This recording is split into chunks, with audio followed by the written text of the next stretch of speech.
네, 10월 17일 민들레교회 주일 예배 오신 모든 분들을 환영합니다. 네, 우리 함께 바라보시면서 먼저 인사 나누겠습니다. 잘 오셨습니다. 네, 사랑하고 축복합니다. 네, 우리 몸이 불편하지 않으시다면 우리 그 자리에서 일어나셔서 우리 먼저 사도신경으로 우리 신앙을 고백하겠습니다. 전능하사 천지를 만드신 하나님 아버지를 내가 믿사오며 그 외아들 우리 주 예수 그리스도를 믿사오니 이는 성령으로 잉태하사 동정녀 마리아에게 나시고 본디오 빌라도에게 고난을 받으사 십자가에 못 박혀 죽으시고 장사한 지 사흘 만에 죽은 자 가운데서 다시 살아나시며 하늘에 오르사 전능하신 하나님 우편에 앉아 계시다가 저리로서 산자와 죽은 자를 심판하러 오시리라. 성령을 믿사오며 거룩한 공예와 성도가 서로 교통하는 것과 죄를 사하여 주시는 것과 몸이 다시 사는 것과 영원히 사는 것을 믿사옵나이다. 아멘.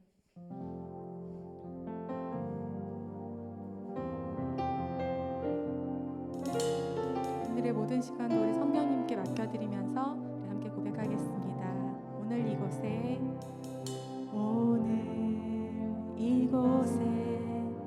계신 성령님 우리에게 말씀하시고 우릴 가르치소서.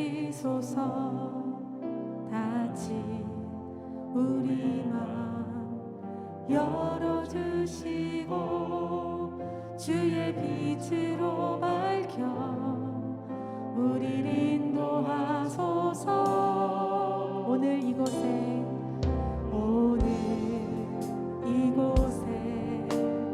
계신 성령님 우리에게 말씀하시고 우릴 가르치소서. 같이 우리 맘 열어주시고 주의 빛으로 밝혀 우릴 인도하소서.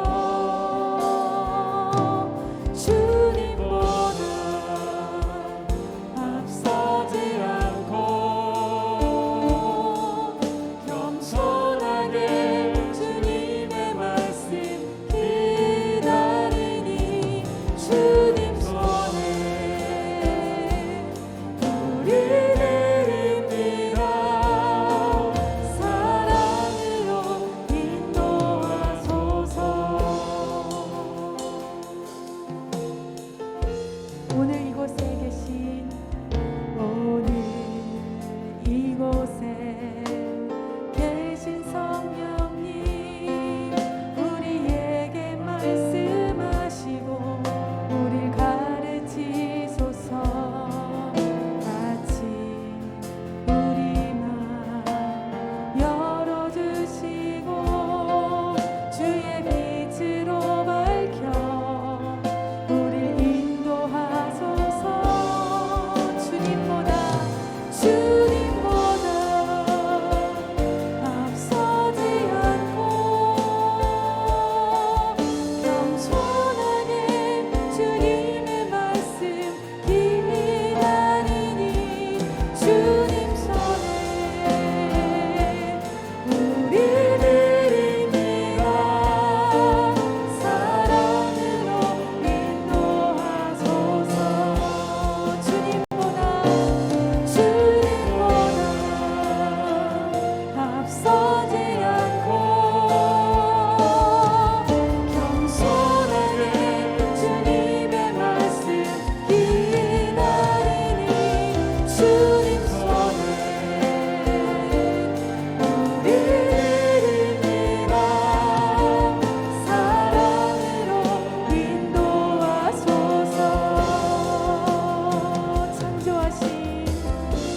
창조하신 모습 떠나는 이름 예수님답게 빚으소서. 주님보다 앞서지 않고 겸손하게 주님의 말씀 기다리니 주님 손에 우리를 믿어 사랑으로 인도하소서. 주님보다 앞서지 않고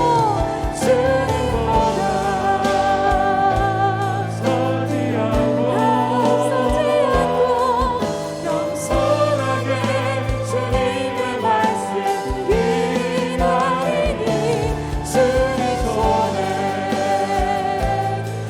우리를 믿어 사랑으로 인도하소서. 주님보다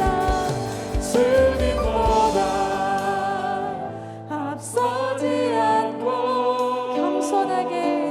겸손하게 주님의 말씀 기다리니 주님 손에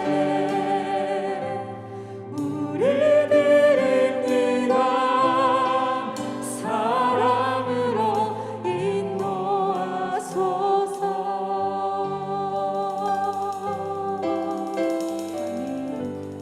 사랑으로 우리를 인도하시는 자녀된 이들을 돌보시는 우리 아버지의 이름을 찬양합니다. 우리 아버지께 우리 영광의 박수 함께 올려드리겠습니다. 주님 감사합니다. 그 사랑으로 인도하시는 주님을 신뢰합니다. 선하신 하나님을 찬양합니다.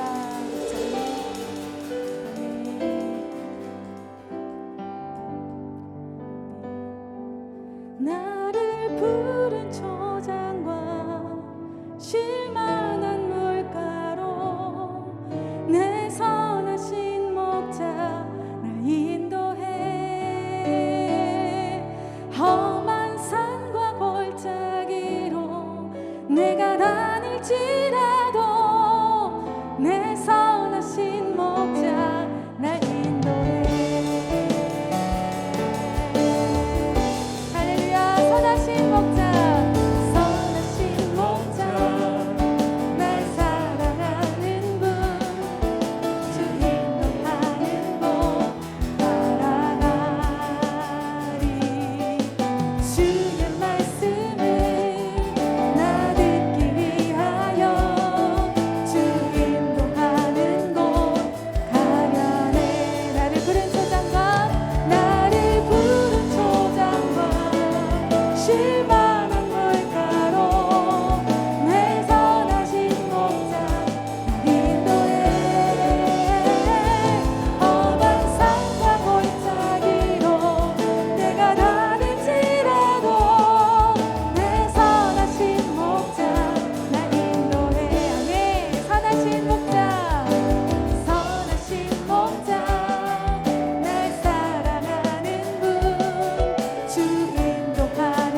평생도록 따르는 그 선하심과 인자하심을 찬양합니다. 할렐루야. 아멘. 아멘. 감사합니다.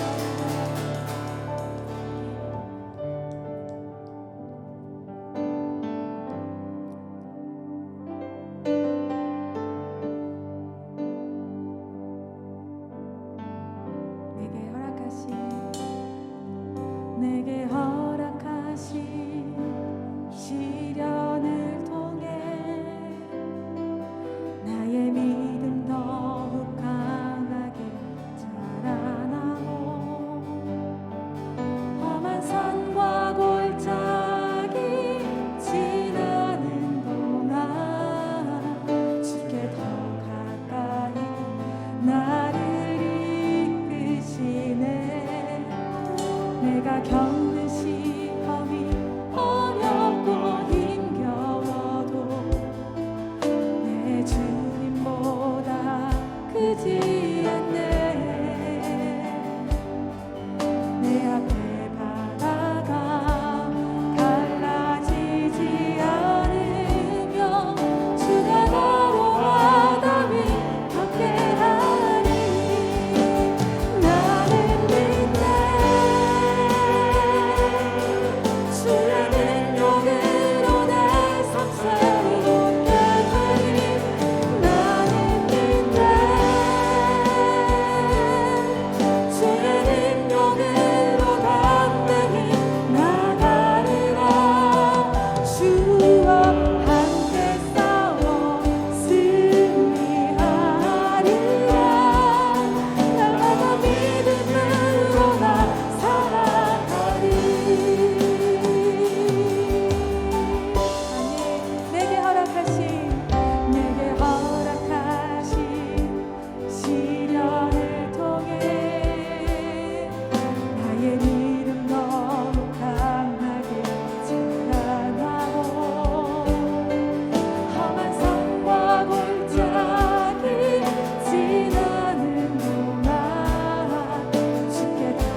아버지, 오늘 우리 예배 가운데에 주의 성령으로 기름 부으셔서 주님을 바라보고 주님을 만나는 예배가 되도록 주의 얼굴빛을 우리 마음에 비추어 주시고 주님의 임재 가운데에서 주님의 음성을 듣는 예배가 되게 하여 주옵소서. 우리의 예배를 통해 주님의 이름이 높임 받으시기를 간절히 원합니다. 우리를 사랑하셔서 십자가에 우리 위에 보혈 흘려주시고 사흘 만에 다시 부활하시고 승천하셔서 우리의 영원한 의로움이 되시고 중보가 되시는 예수님, 이 시간 주님께 우리의 시선을 고정하고 주님의 보혈의 공로만 의지하오니 이 예배를 통하여 주님 영광 받으시고 우리에게 믿음을 더하여 주옵소서. 같이 합심해서 기도하겠습니다. 하나님 아버지, 감사를 드립니다. 우리를 이 예배의 자리로 가까이 불러주셔서 오늘도 주님 앞에 예배하게 하시고 주님을 바라보게 하여 주시니 감사를 드립니다. 주님, 우리의 믿음이 주님께 있음을 고백합니다. 우리 위하여 십자가에 보혈 흘려주시고 우리 위하여 생명 주신 예수님, 그 피가 우리를 정결하게 하고 그 피가 이 시간 우리를 새롭게 합니다. 오늘도 예수님의 그 보배 피를 의지하고 왔사오니 믿음의 눈을 들어서 주님의 보좌를 바라보며 보좌 위에 앉으신 주님의 영광을 바라보며 예배하게 하시고 주님의 얼굴빛을 우리 마음에 비추시고 주의 거룩한 음성을 우리에게 들려주셔서 우리의 영혼이 살아나게 하여 주시고 모든 존귀와 영광만을 주님께 드리게 하여 주옵소서. 거룩한 예배자로 주님 앞에 살아가게 하여 주옵소서. 우리 삶이 주님을 기쁘시게 할 수 있도록 주님 인도하여 주옵소서. 나의 믿음 주께 있네. 십자가 능력이 주께서 우리를 승리케 하시니 나의 능력 나의 소망 주께 있네. 나의 믿음 주께 있네. 십자가 능력이 내 주께서 우리를 승리케 하시니 나의 능력 나의 소망 주께 있네. 나의 능력 나의 소망 주께 있네.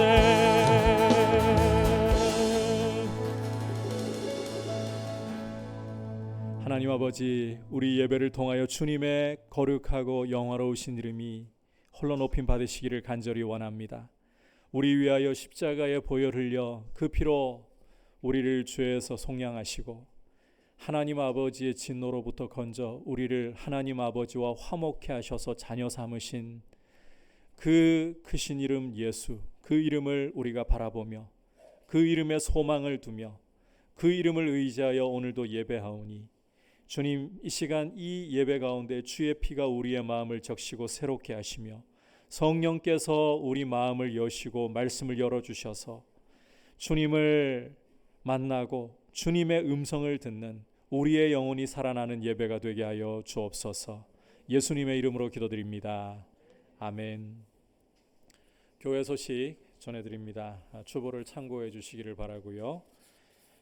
2주간 더 현행 거리두기가 연장이 되었습니다. 이제 위드 코로나를 앞두고 현행 거리두기가 2주 계속되므로 예배당의 20%까지 좌석수의 20%까지 출입하실 수가 있습니다. 자, 그리고 이제 다가오고 있는 직원 선거 날짜가 구체적으로 여러분들 앞에 공개가 되었습니다. 다음 달 28일 11월 28일 주일에 공동의회를 통해서 중직자들을 선출을 하게 되고요. 자, 그리고 여러분께서 가지고 계시는 주보를 보시면 삽지가 들어있을 겁니다. 어떤 분들이 후보가 되시나 사진을 통해서 실물이 다들 훨씬 나으십니다. 사진을 통해서 어떤 분들이신지를 확인을 해 주시기를 바라고요. 그리고 이 일을 위해서 특히 온 교회가 주님 앞에 잘 준비될 수 있도록 악한 마귀가 조금 더 교회를 시험하지 못하도록 여러분께서 기도해 주시고 우리 후보자들도 겸손한 마음으로 충성된 일꾼으로 주님 앞에 서기 위해서 준비하고 계시도록 그렇게 기도를 바랍니다. 그리고 오는 토요일 곽원광 집사님, 박순옥 권사님 장남되는 곽도연 형제와 오혜련 자매가 수성스퀘어 3층 블레스홀에서 1시 20분에 백년 가약을 맺게 됩니다. 여기 수성스퀘어는 이전의 수성관광호텔입니다. 그 자리에 새롭게 단장을 해서 이렇게 수성스퀘어로 이름을 바꾸고 오픈을 했습니다. 여러분께서 많이 참석을 해주시고 이 코로나 상황이다 보니까 그 250명까지 제한이 있다가 이번에 좀 더 풀어졌을 겁니다. 접종 완료자들의 경우는 좀 더 많이 가실 수 있는 여건이 되는데 많이들 오셔서 함께 식사 맛있게 하시고 축복해 주십사 그렇게 당부를 하셨습니다. 성도 여러분들께서 많이 축하해 주시기를 바랍니다. 자, 이제 주님 앞에 봉헌 드리도록 하겠습니다.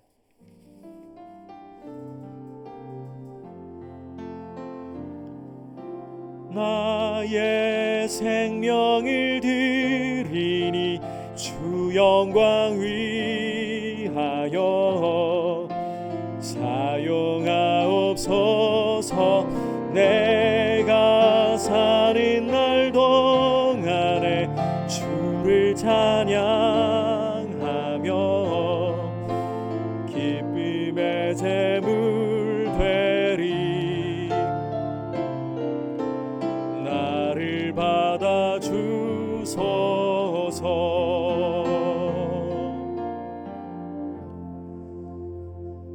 하나님 아버지, 주님 앞에 올려드리는 이 귀한 예물이 우리의 마음과 우리의 정성을 담아 주님이 우리를 사랑하시고 우리의 삶에 참 좋은 것들로 우리에게 풍성하게 주시는 분임을 고백하며 드리는 예물 되게 하시고 우리의 순간순간마다 주님이 함께 계시고 주님의 은혜 가운데 우리가 서 있다는 것을 늘 의식하면서 주 안에서 기쁨으로 주님께 감사로 하루하루 살게 하시고 하늘의 영광 가운데 우리 성도님들에게 필요를 채우시고 영광 가운데 공급해 주셔서 주의 은혜가 넘침을 늘 바라볼 수 있도록 믿음 가운데 굳세게 하여 주옵소서. 예수님의 이름으로 기도드립니다. 아멘. 할렐루야. 이 시간 주시는 하나님의 말씀은 로마서 2장 1절에서부터 11절까지의 말씀입니다. 함께 로마서 2장 1절에서 11절까지 교독하시겠습니다. 그러므로 남을 판단하는 사람아, 누구를 막론하고 내가 핑계하지 못할 것은 남을 판단하는 것으로 내가 너를 정죄함이니 판단하는 내가 같은 일을 행함이니라.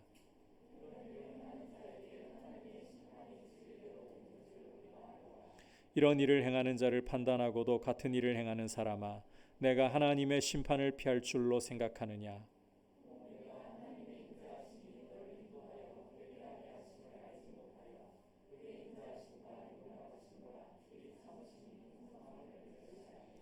다만 내 고집과 회개하지 아니한 마음을 따라 진노의 날 곧 하나님의 의로우신 심판이 나타나는 그날에 임할 진노를 내게 쌓는도다.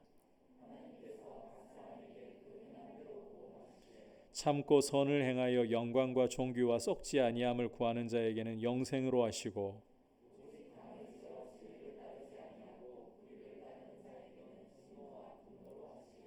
악을 행하는 각 사람의 영에는 환난과 공고가 있으니 먼저는 유대인에게요 그리고 헬라인에게며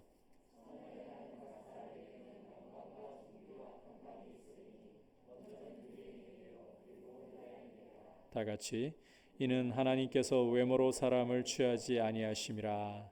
아멘. 옆에 분들과 인사 나눌까요? 사랑하고 축복합니다. 성령 충만하십시오.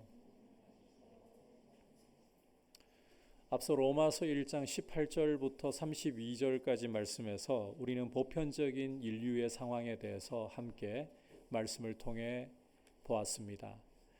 사람들은 하나님을 알지만 하나님을 영화롭게 하지 않고 영원한 하나님의 영광을 오히려 썩어질 것들의 우상으로 바꾸어 버리는 죄를 범했습니다.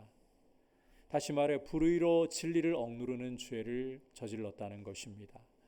이와 같은 죄에 대해서 하나님의 진노가 하늘로부터 나타나는데 그 표현이 내버려 두심으로써 더러운 정욕에 내버려 두시고 상실한 마음에 내버려 두심으로써 하나님은 진노를 나타내셨습니다. 자, 이것은 보편적인 인류의 타락상입니다. 이 로마서가 기록되던 시대를 배경으로 생각한다면 로마 제국의 타락상을 보여준다라고 할 수 있고, 이 로마 제국의 타락상이 그저 사람들이 제 마음대로 제 뜻대로 하는 것 같지만 그게 아니라 오히려 하나님의 진노의 표현이다. 이게 사도 바울의 선포였습니다. 하지만 이런 모습을 보면서 팔짱을 낀 채 그럼 당연하지, 저런 더러운 죄를 짓는 우상 숭배와 더러운 정욕에 빠져서 죄를 짓는 사람들에게는 하나님의 진노가 당연한 일이야, 이렇게 판단을 하는 사람들이 있다는 것입니다. 소위 윤리적으로 남들보다 앞서 있다고 자부하는 사람들이겠죠. 우리가 2장 후반부에서 구체적으로 보겠지만 그 대표적인 사람들이 유대인들입니다. 이 유대인들은 세상을 바라보는데 좀 독특한 시각을 갖고 있습니다. 세상을 둘러보는 거예요. 하나님의 은총을 입은 자신들 유대인들과 하나님의 은총과 상관없는 이방인들, 좀 더 노골적으로 말씀드리면 개와 돼지에 해당하는 사람들, 이렇게 세상을 바라보곤 했습니다. 따라서 보편적인 인류가 하나님의 진노 아래, 그 죄 때문에 하나님의 진노 아래에 있다는 이 설명을 바울이 할 때에 이들은 뒷짐을 지면서 혹은 팔짱을 끼면서 당연한 이야기지, 그래야 정상이지, 이렇게 판단한다는 거예요. 바울 역시 유대인이고 바리새인 출신이기 때문에 이런 유대인들의 뇌구조 너무 잘 알아요. 이런 사람들을 향해서 쉽게 풀어서 설명하자면, 남을 판단하면서 도덕적으로 우위에 있다고 생각하지만 정작 같은 일을 뒤로 행하는 사람들을 향해서 주시는 메시지가 오늘 메시지라는 것입니다.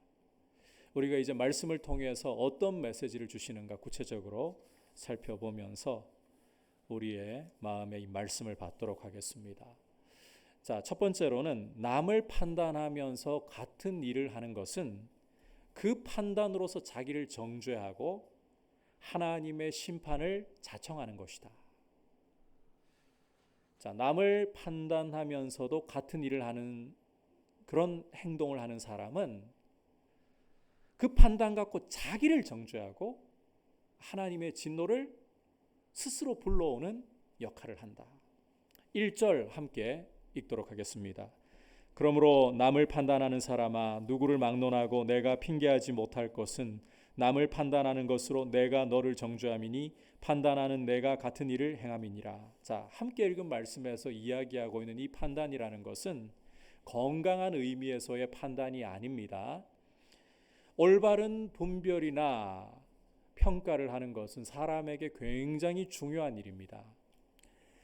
사실 이 건강한 판단, 이게 우리 인생에 특히 그리스도인으로서 살아가는데 정말 꼭 필요해요.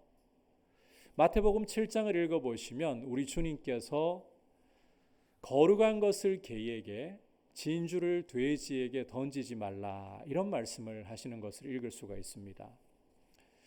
이 당시 개, 돼지라는 표현은 유대인들 입장에서는 이방인들을 가리키는 표현, 제가 앞서 언급을 했잖아요. 이방인들을 가리키는 표현이었습니다. 그런데 우리 주님이 거룩한 것을 개에게, 진주를 돼지에게 던지지 말라, 이때는 주님이 육신적인 이방인들을 가리키는 게 아니에요. 오히려 하나님의 복음을 거부해버리고 왕이 찾아오셨으나 그 왕을 공격해버리는 유대인 지도자들을 겨냥해서 개라고, 돼지라고, 너희야말로 하나님의 은총에서 멀어져 있는 이방인들이라고 주님이 평가하시고 말씀하신 것입니다.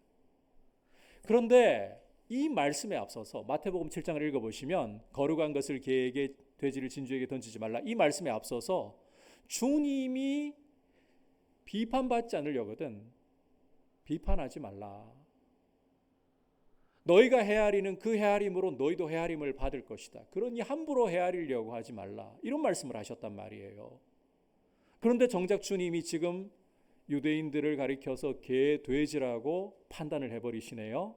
자, 여러분, 우리 주님은 올바른 판단과 올바른 분별을 하지 말라고 하신 게 아닙니다.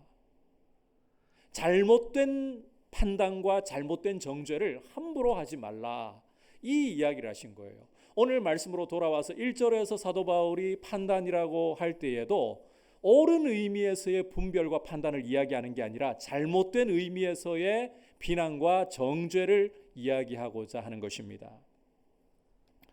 자, 남을 함부로 판단하면서 정죄하는 사람들은 그 판단, 그 정죄로, 잘 들으셔야 돼요, 자기 자신을 정죄하고 있다. 너 자신을 정죄하는 거다. 바울이 이렇게 말씀하는 겁니다. 왜냐하면 남을 그렇게 정죄하는데 정작 자신도 뒤로는 그런 짓을 저지르고 있으니까. 앞서 유대인들의 사고에 대해서 말씀을 드렸었죠. 그들은 아브라함의 혈통에서 태어난 자신들, 유대인들은 하나님의 은총을 입은 자녀들이고, 아브라함의 혈통이 아닌 이방인들은 하나님의 은총에서 멀어져 있는 개와 돼지들, 이렇게 평가를 한다고. 게다가 할례도 있고 율법도 있으니까 이들의 이런 특권의식, 서민의식은 더 심했던 거예요. 하지만 성경이 이스라엘에 대해서 보여주고 있는 역사를 보면 이건 그야말로 우상 숭배로 점철된 역사입니다. 여러분이 사사기로부터, 아니 사사기 이전에 출애굽을 하고 얼마나 됐다고 그들이 시내산에서 모세가 올라가서 내려오는 것이 더딤을 보고는 뭘 만들어 달라 그랬습니까? 금송아지, 이걸로부터 출발해 가지고요, 사사시대에는 끊임없이 우상을, 하나님을 저버리고 우상을 섬기면서 그 역사를 계속해서 이어가면서 그들은 외세로부터 계속되는 침략과 압제를 받았고 급기야는 아수르와 바벨론에 의해서 멸망해버렸지 않습니까? 바벨론 포로에서 돌아온 이후에는 그들이 에스라와 느헤미야와 같은 지도자들에 의해서 개혁운동을 하면서 눈에 보이는 우상숭배는 청산을 했습니다. 실제 그런 일에 이 바리새인들도 예수님 당시에는 앞장서 있었어요. 그런데 여러분, 이런 사람들이 과거 조상과는 달라졌다라고 할 수 있을까요?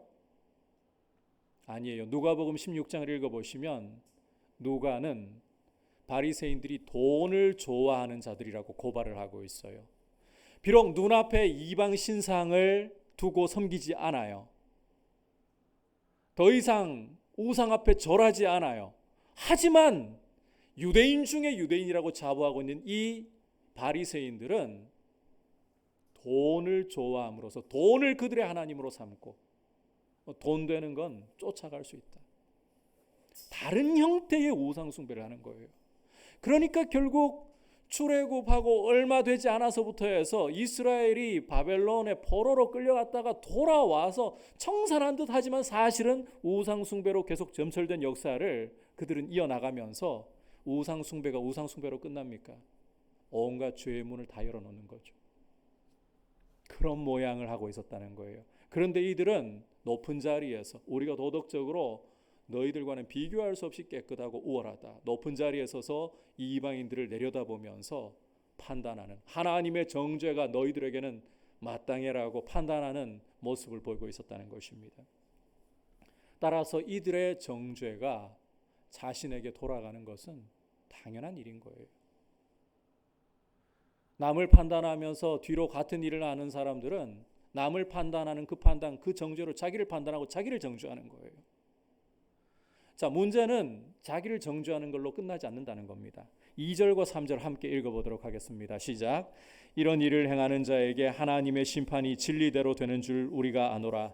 이런 일을 행하는 자를 판단하고도 같은 일을 행하는 사람아, 내가 하나님의 심판을 피할 줄로 생각하느냐. 자, 이 말씀에서 사도 바울이 뭐라고 말씀하고 있습니까? 남을 판단하고 정죄하면서 자기도 똑같은 일을 사실상 하고 있는 사람들아, 너희가 무엇을 피할 수 없다? 하나님의 심판을 피할 수가 없다. 하나님의 심판이 너희에게 따른다. 자, 여기에서 우리가 좀 주목해야 할 사실은 하나님의 심판은 진리대로 된다는 것입니다. 진리대로 된다. 하나님이 사람을 판단하시고 징벌하시는 것은 결코 거짓으로 치우치거나 쏠림이 발생하지 않는다. 좀 더 구체적으로 이야기하자면 유대인 너희가 아브라함의 혈통이고 할례를 가지고 있고 율법을 가지고 있다고 하나님의 선민으로 자부하고 은총받은 자로 자부하는데 나는 거기에 휘둘리지 않는다. 좀 더 우리 피부에 와닿게 이야기를 해볼까요? 목회자 집안에서 태어났고 중직자 집안에서 태어났고 주변에 믿음 좋은 정말 주님을 사랑하는 친구들이 널려 있다고 해도 나는 그것으로 너를 평가하지 않겠다. 하나님은 그런 외적인 것으로 평가하지 않으시겠다는 겁니다. 많은 돈을 가지고 있고 화려한 스펙을 쌓고 남들이 부러워할 성공을 거두었다고 해도 그것으로 나는 사람을 평가하지 않겠다. 너희를 평가하지 않겠다. 강조하건대 하나님은 우리의 외모나 우리의 출신이나 우리의 능력을 가지고 결코 우리를 평가하지 않으십니다. 하나님은 따라합시다. 진리대로 우리를 판단하시고 심판하시는 것입니다. 우리가 이 진리대로 된다는 이야기가 구체적으로 어떤 내용을 담고 있는지는 6절 이하에서 뒤에서 또 보기로 하고요. 주목할 것은 이 진리대로 되는 하나님의 심판을 남을 판단하면서도 같은 죄를 저지르는 사람이 절대 못 피한다. 여러분, 하나님의 심판 앞에서 안전지대는 없다는 거예요. 시편 139편을 보시면 다윗이 하나님에 대해서 고백을 하면서 하나님은 어디에나 계십니다. 내가 새벽 날개를 치며 바다 끝에 가서 거할지라도, 내가 음부에 스올에 내 자리를 펼지라도, 음부도 스올조차도 주의 눈앞에 숨기지 못하고 거기에도 주님이 계십니다. 내가 밖으로 꺼낸 말과 행실 다 아실 뿐만 아니라 심지어 내 속의 생각도 주님은 다 알고 계십니다. 이런 하나님 앞에서 내가 어디로 피할 수 있겠습니까? 물론 시편 139편은 다윗이 이렇게 자기와 어디든 함께 하시고 자기를 너무 잘 아시는 하나님이 은총을 베풀어 주시는 것에 감사하는 시예요. 하지만 이걸 역으로 돌려본다면 하나님의 대적이 되어서 하나님의 심판을 받아야 하는 사람들에게 이 사실은 공포 그 자체인 겁니다. 어디에도 이 세상에는 하나님의 심판을 가려주고 숨겨줄 어떤 지위도 어떤 권세도, 그래서 여러분이 요한계시록에서 심판에 대한 말씀을 읽어보시면 왕들과 권세자들이 종들과 이 하층민들만 힘없어서 그런 게 아니라 왕들과 권세자들조차도 산들아 우리 위에 무너지라, 바위야 우리를 덮치라, 그렇게 해서라도 차라리 하나님의 진노를 피할 수 없지만 너희가 무너져서 우리를 죽이는 게 차라리 낫다 할 정도로 하나님의 심판은 피할 수 없고 두려운 것이에요. 남을 판단하면서 남에게 손가락질하면서 자기를 돌아보지 않고 뒤로는 같은 일을 행하는 이 죄는 이렇게 자기를 정죄하고 하나님의 심판을 피할 수 없게 만드는 두려운 죄이다. 여러분, 이 죄를 경계하고 우리가 남을 먼저 보기 전에 나를 볼 수 있는, 십자가 앞에서 남을 먼저 바라보고 손가락질하기 전에 나를 먼저 돌아볼 수 있는 은혜 가운데 있기를 주님의 이름으로 축복합니다. 자, 이제 두 번째로 남을 판단하면서도 같은 일을 행하는 것은 하나님의 인자하심을 멸시하고 하나님의 진노를 자기 머리 위에 차곡차곡 쌓는 죄를 저지르는 것이다. 자, 남을 판단하고 뒤로는 자기도 같은 일을 하는 사람은 하나님의 인자를 멸시해버리고 자기 머리에다가 하나님의 진노를 알아서 쌓아버리는 짓을 저지르는 것이다. 그만큼 심각한 죄라는 겁니다. 4절과 5절 읽어보겠습니다. 시작. 혹 내가 하나님의 인자하심이 너를 인도하여 회개하게 하심을 알지 못하여 그의 인자하심과 용납하심과 길이 참으심이 풍성함을 멸시하느냐. 다만 내 고집과 회개하지 아니한 마음을 따라 진노의 날 곧 하나님의 의로우신 심판이 나타나는 그날에 임할 진노를 내게 쌓는도다. 자, 함께 읽은 말씀에서 바울은 남을 판단하면서 같은 일을 하는 게 얼마나 이 참 악한 짓이고 이게 얼마나 무서운 결과를 초래할 수 있는가 이제는 한층 더 밝히 드러내고 있습니다. 4절에서 보시면 이 죄는 하나님의 인자하심과 용납하심과 길이 참으심을 멸시해버리는 죄라는 거예요. 다시 한번 말씀드립니다. 남을 판단하면서 자기를 돌아보지 않고 같은 짓을 저지르는 이 죄는 하나님의 인자하심과 용납하심과 길이 참으심을 멸시해버리는 죄이다. 여러분, 하나님의 인자하심과 용납하심과 길이 참으심은 참으로 풍성하고도 풍성합니다. 4절에서 보여주듯이 정말 풍성합니다. 이와 같은 하나님의 인자하심의 용납하심의 길이 참으심의 풍성함을 성경이 잘 보여주고 있는데 그 중에서도 아주 인상 깊은 장면 두 개를 여러분들께 좀 소개를 해드리고 싶어요.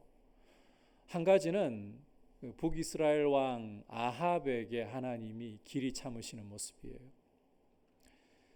북이스라엘 역사 가운데서 가장 악한 왕을 손꼽자면 바로 이 아합을 들 수가 있습니다. 이 사람은 이세벨이라는 여인을 시돈 사람 엣발의 딸이었던 이세벨이라는 사람을 아내로 맞이했는데 이 여인이 이스라엘에 시집을 오면서 바알 숭배를 가지고 들어와서 온 이스라엘에 이 아합이 바알 숭배를 퍼뜨리도록 내버려 둔 거예요. 영적인 간음이 그렇지 않아도 여로보암의 금송아지 때문에 퍼져 있었는데 이제는 바알 숭배까지 가중된 거죠. 이 악한 사람이 여러분께서 열왕기상 21장을 읽어보시면 이 사건이 등장합니다. 나봇이라는 사람의 포도원이 너무 마음에 들었습니다. 그 포도원을 자기가 차지하고 싶은 거예요. 그래서 나봇에게 내가 더 좋은 밭을 주든지 원하는 만큼 돈을 줄 테니까 그 밭을 나한테 넘겨라. 그런데 이 나봇이라는 사람이 조상들이 나에게 상속해 준 이 땅을 바꿔 말하면 하나님이 우리 조상들에게 주신 기업을 나는 왕에게 넘길 수 없습니다. 그러니까 이 아합이 그 땅을 못 차지하니까 식음을 전폐하면서 끙끙 앓고 누워버린 거예요. 이걸 본 이세벨이 이스라엘 왕의 채통이지 그러면서 판을 짜는데 거짓 증인들을 불량배들을 사서 거짓 증인들을 세워가지고 이 나봇이 하나님과 왕을 저주했다. 그리고 돌로 쳐 죽이고 이제 가서 나봇이 죽었으니까 왕이여 그 땅을 당신이 원하는 대로 취하십시오. 이걸 또 좋다고 아합이 가네요. 그때 하나님이 엘리야를 보내셔가지고 어떤 심판 경고를 주시는가 하면 나봇의 피가 흐른 땅에서 개들이 너의 피도 핥을 것이다. 근데 이 말씀을 들을 때 그 악한 아합이 그때는 두려움이 찾아왔어요. 그래서 슬퍼하면서 굵은 배로 옷을 입고 걸음도 천천히 걸으면서 겸비하는 모습을 보이는 거예요. 진짜 회개한 건 아니에요. 그 뒤에도 아합은 똑같아요. 진짜 회개한 건 아닌데 그 순간만큼이라도 말씀을 들었을 때 두려움 때문에 겸비한 거예요.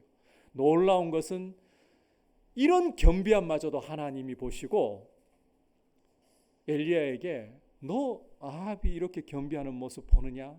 내가 저 때에는 심판을 내리지 않고 미루겠다. 그래서 넘어가는 거예요. 하나님의 인자하심과 용납하심과 길이 참으심이 정말 풍성하다는 거예요. 심지어 악인에게까지도. 아합만 그런 게 아닙니다. 유다 역대 왕들 중에 가장 악한 왕이라고 한다면 히스기야 왕의 아들 므낫세를 들 수가 있습니다. 바로 이 므낫세의 죄 때문에 하나님은 유다의 진노가 타오르셔서 그 진노를 돌이키시지 않겠다라고까지 말씀하셨으니까요. 이 므낫세가 온갖 악을 저지르다가 하나님이 역대하 33장을 보시면 바벨론에 붙잡혀가게 하시는데 환난을 당하니까 마음이 낮아지는 거예요. 그래서 거기에서 하나님께 간구하는데 주목할 것은 하나님이 이 악한 므낫세의 간구를 받으시고는 므낫세를 다시금 예루살렘으로 돌아올 수 있게 왕위도 회복할 수 있게 해주셨어요. 이 사람 죄 때문에 유다가 하나님의 진노를 피할 수 없게 되었는데 그럼에도 불구하고 하나님 앞에 마음이 낮아져서 간구할 때 하나님은 거절하지 않고 받으시더라는 거예요. 그만큼 하나님의 인자하심과 용납하심과 길이 참으심은 풍성하다는 거예요. 하지만 이와 같은 것들보다 하나님의 인자와 용납하심과 길이 참으심이 비교할 수 없을 정도로 더 극명하게 나타나는 사건은 따로 있습니다. 바로 우리 주님의 십자가 사건입니다. 누가복음 23장을 읽어보시면 우리 주님이 십자가에 달려 계시는데 주변에서 사람들이 종교 지도자들과 지나가는 행인들과 심지어 주님과 함께 곁에 십자가에 달려있던 강도들까지도 주님을 조롱합니다. 네가 만약 하나님의 아들이거든 당장 너 자신부터 구원하고 십자가에서 내려와 봐라. 그러면 우리가 믿을게. 얼마나 모멸감이 느껴지고 자존심이 상할 조롱이고 멸시입니까? 그런데 주님은 이런 멸시와 조롱을 당하시면서 레이저 눈빛조차도 보내시지 않으시고 오히려 하늘을 향하여 아버지 저들의 죄를 용서하여 주십시오. 저들은 자신들이 하고 있는 일이 무엇인지를 모르고 있을 뿐입니다. 여러분, 예수님은 하나님 아버지를 가장 완벽하게 보여주시는 분이에요.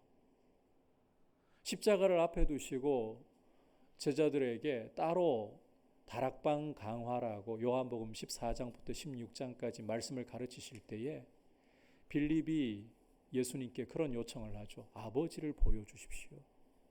그때 주님이 뭐라 하셨나요? 나를 본 자는 곧 아버지를 보았다.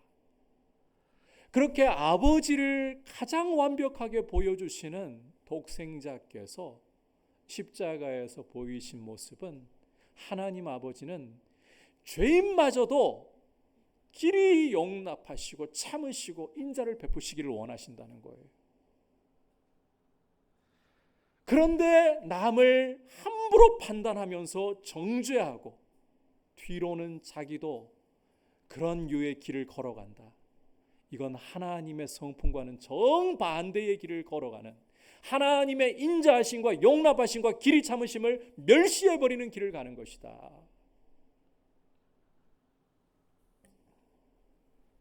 이 죄를 가볍다고 할 수 있겠습니까?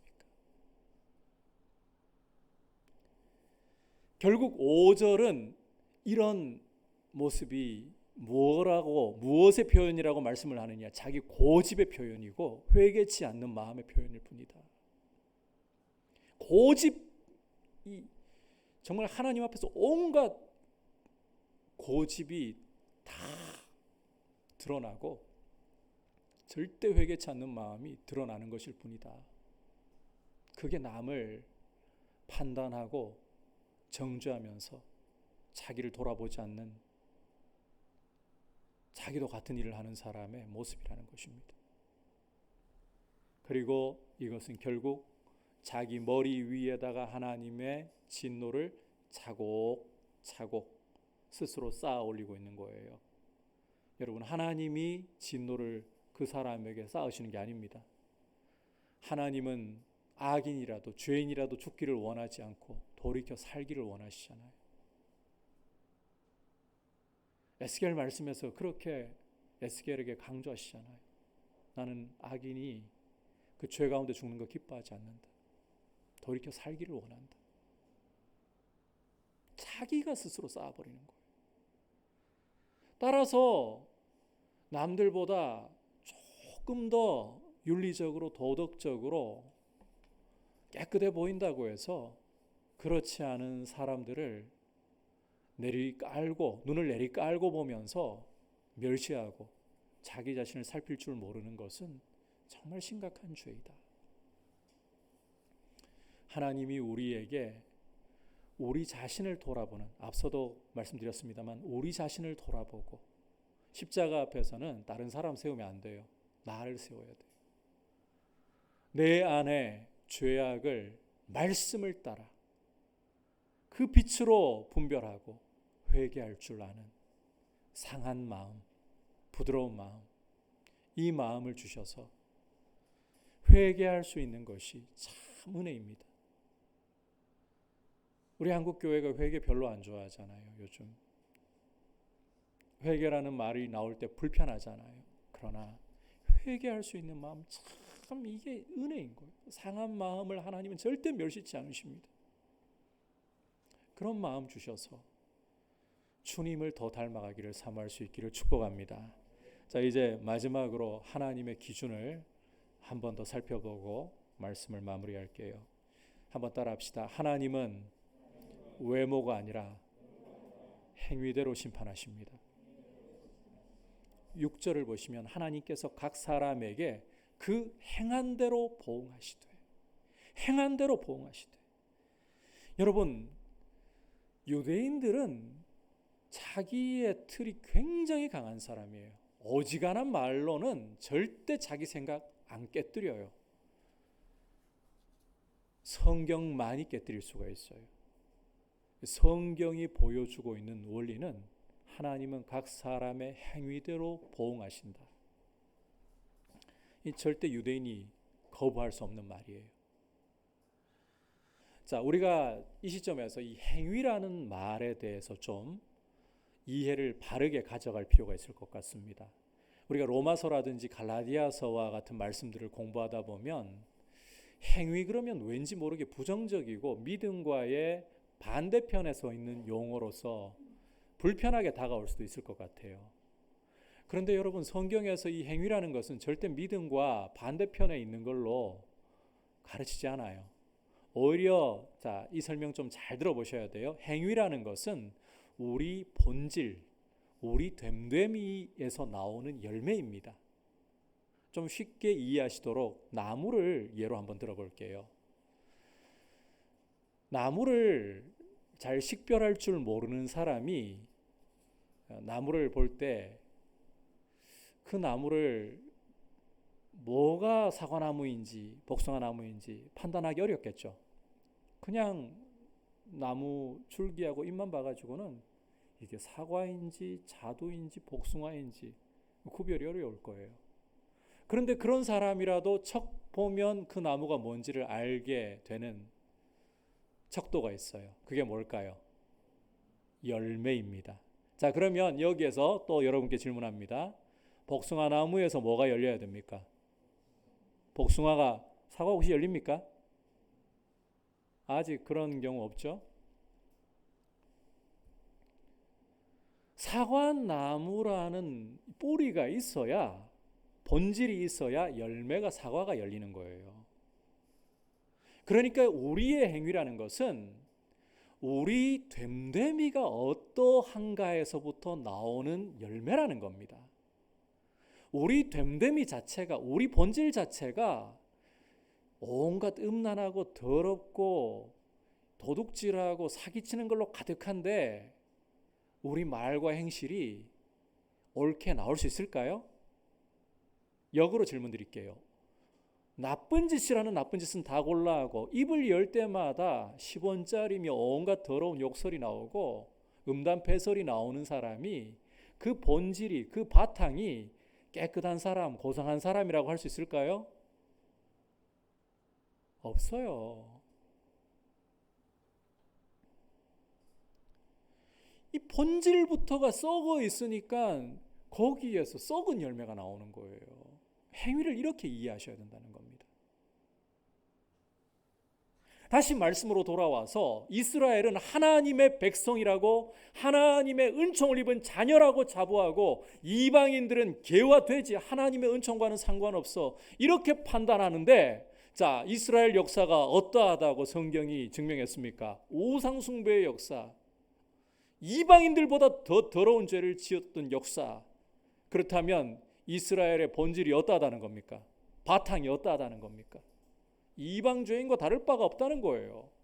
니들이 그렇게 판단을 하는데 니들이 보여주는 열매가 뭐냐? 행위의 열매가 뭐냐? 중요한 사실은 하나님이 외모를 안 보시고 이 행위를 보신다는 겁니다. 11절도 한번 보십시오. 하나님은 사람을 외모로 취하지 않으신다.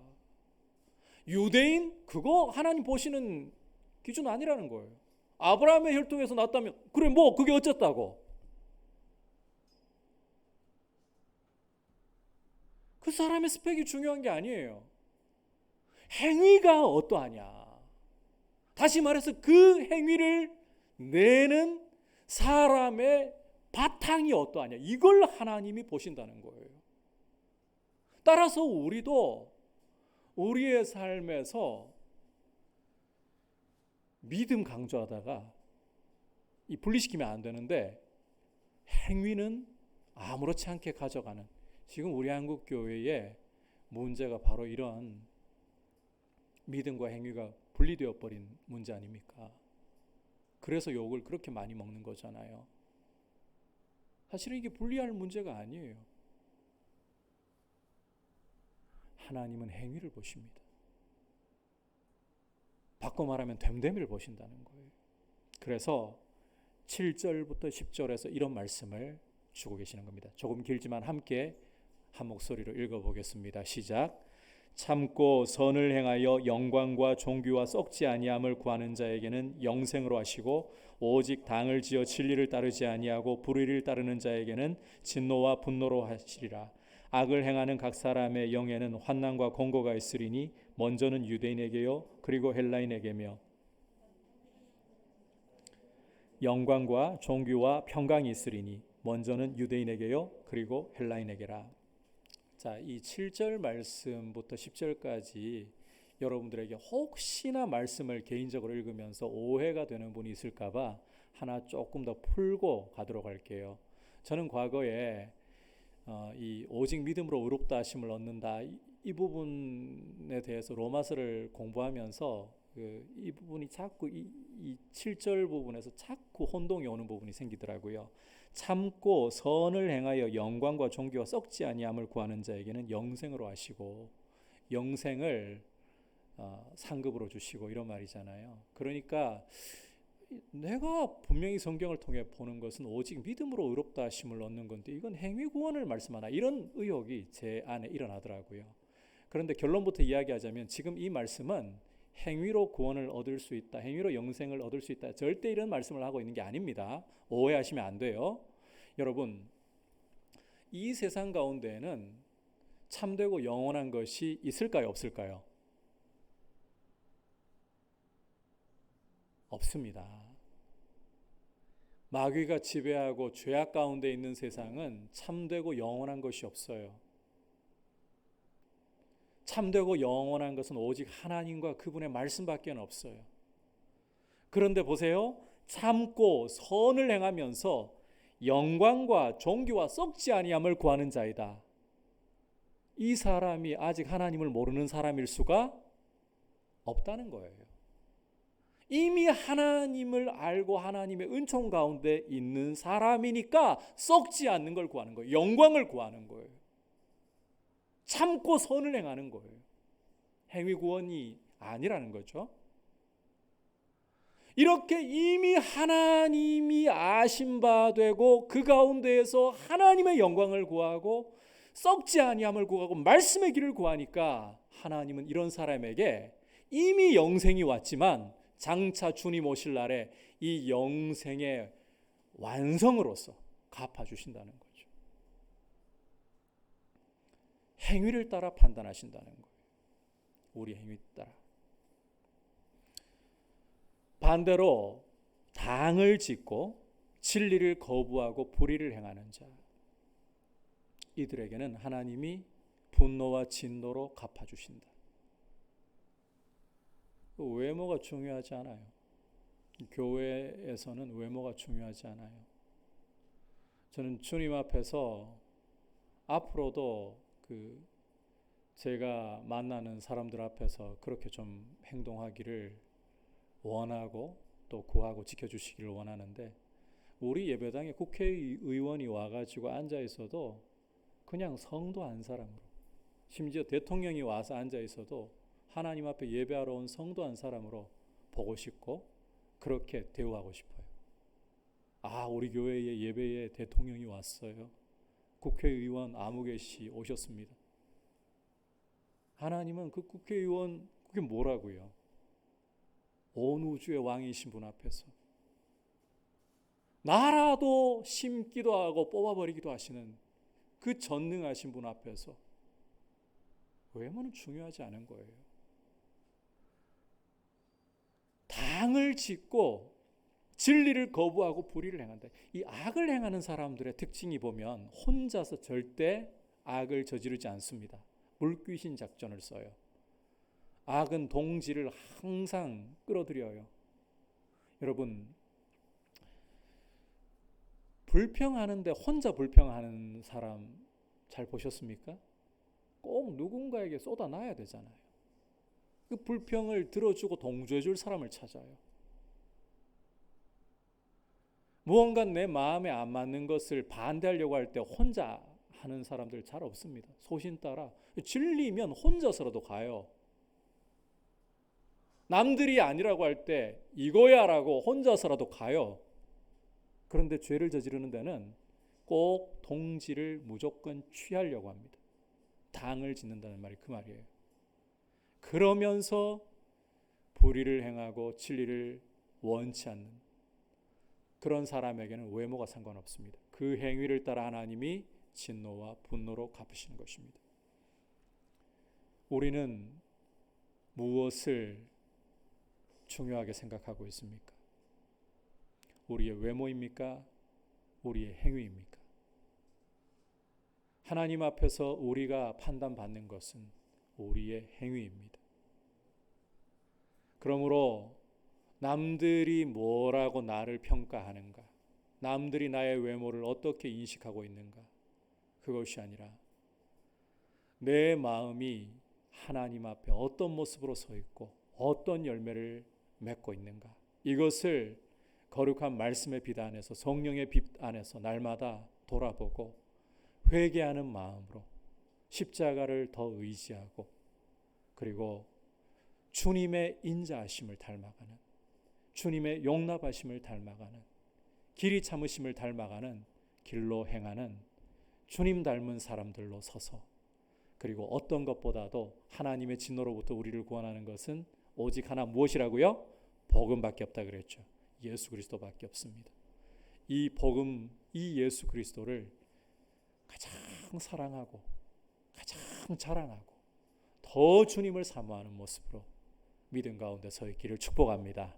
오늘 남을 판단하면서도 같은 일을 행하는 죄가 어떠한 것인지 우리가 말씀을 통해 보았습니다.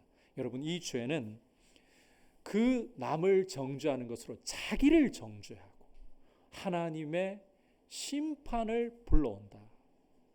그리고 남을 판단하면서 같은 일을 행하는 이 죄는 하나님의 인자하심과 용납하심과 길이 참으심을 반대로 가면서 멸시해버리는, 그리고 하나님의 진노를 자기 위에 차곡차곡 스스로, 하나님이 쌓으신 게 아니라 자기 스스로 쌓아 올리는 죄이다.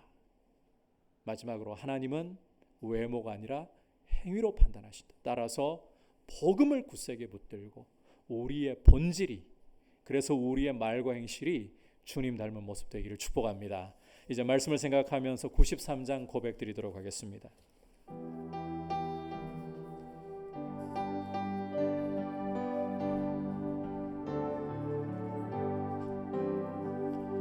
예수는 나의 힘이요 내 생명 되시니 구주 예수 떠나 살면 죄 중에 빠지리 눈물이 앞을 가리고 내 맘에 근심 쌓일 때 위로하고 힘주시는 주의 3절 예수는 나의 힘이요 예수는 나의 힘이요 내 기쁨 되시니 그 명령을 준행하여 늘 충성하겠네 주야로 보호하시며 바른 길 가게 하시니 의지하고 따라가는 주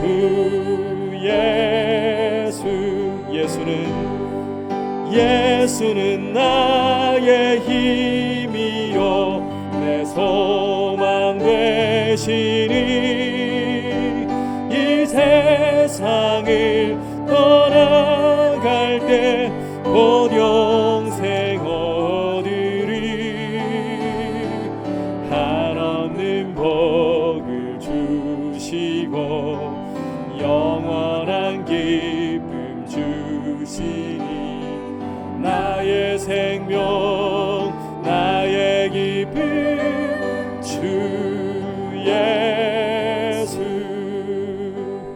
함께 이 시간 기도할 때에 하나님 아버지 우리의 눈이 남을 먼저 바라보기 전에 나를 볼 줄 알게 하시고 내 안에 진리를 따르지 않고 불의와 거짓됨을 온갖 더럽고 음란하고 하나님 미워하실 죄를 따르는 모습이면서도 남을 손가락질 하려고 하는 모습을 철저히 회개하고 주님의 인자하시고 용납하시고 길이 참으심을 닮아가는 모습으로 주님을 더욱더 가까이 하는 모습으로 그렇게 주님 앞에 서 있도록 은혜를 베풀어 주셔서 우리 공동체가 함께 이와 같은 사랑으로 하나 되는 공동체, 하나님 아버지의 자녀됨을 드러내는 공동체 될 수 있도록 은혜를 주시옵소서. 같이 합심해서 기도하겠습니다. 하나님 아버지 감사를 드립니다. 말씀을 통해서 오늘 우리 자신을 돌아보며 또 하나님 앞에 우리 자신을 회개하고 다시금 우리 자신을 주님 원하시는 길로 돌이킬 수 있도록 가르쳐 주시니 감사합니다. 아버지 우리가 남들에게 손가락질하기에 빠르고 우리의 눈이 우리 자신보다 남들을 보기에 빠른 모습임을 고백합니다. 그것이 우리 죄성입니다. 주님 그러나 오늘 말씀을 통해 남을 판단하고 남을 정죄하면서도 자신을 돌아보지 않고 같은 일을 행하는 사람은 그 정죄로서 자기를 정죄하고 하나님의 심판을 불러오는 일을 저지르고 있으며 하나님의 인자하심과 용납하심과 길이 참으심을 멸시하고 진노를 자기 위에 차곡차곡 쌓아올리는 죄를 짓는다는 것을 보았습니다. 외모로 보시지 않고 행위를 따라 갚으시는 하나님 앞에서 우리의 외모를 다 내려놓고 우리의 자랑을 다 내려놓고 오직 주님의 은혜를 구하며 주님 우리 자신을 돌아보며 주님을 더욱 닮기를 간절히 원하오니 긍휼히 여겨주시고 주의 은혜 가운데 서 있게 하여 주시옵소서. 주님만을 더욱더 바라보게 하여 주시옵소서. 주님만을 더 사랑하게 하시고 주님의 형상이 우리의 삶을 통해 사람들에게 드러날 수 있도록 주님 귀한 은혜를 베풀어 주시옵소서. 오 주님의 얼굴을 구하오니 주님 인도하여 주시옵소서. 이 시간 다 같이 자리에서 일어나서 주님 앞에 고백드리도록 하겠습니다. 3절과 4절 주님 앞에 고백드리며 나아가겠습니다. 예수는 나의 힘이요 내 기쁨 되시니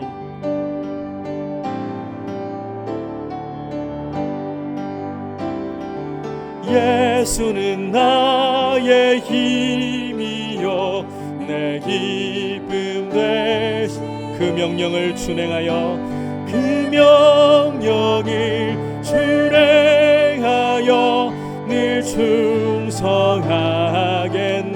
주야로 보하시며 주야로 보하시며 바른 길 가게 하시니 의지하고 따라가니 주